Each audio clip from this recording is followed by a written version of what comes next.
జీవితాల్లో అనేకమైనటువంటి మార్పులు వస్తాయి.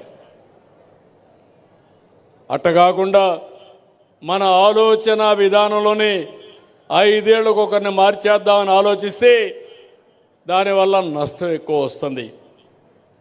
మీరు గుర్తుపెట్టుకోండి, 14-19లో అభివృద్ధి చేశాం, 19-24 విధ్వంసం చేశారు.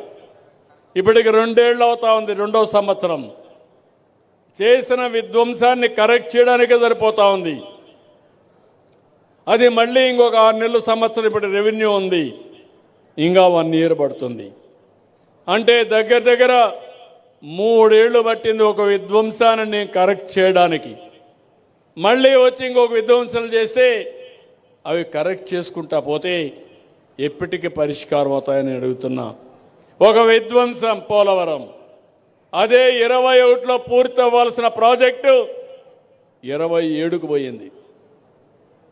ఇలాంటి 1-2 కాదు, ఒక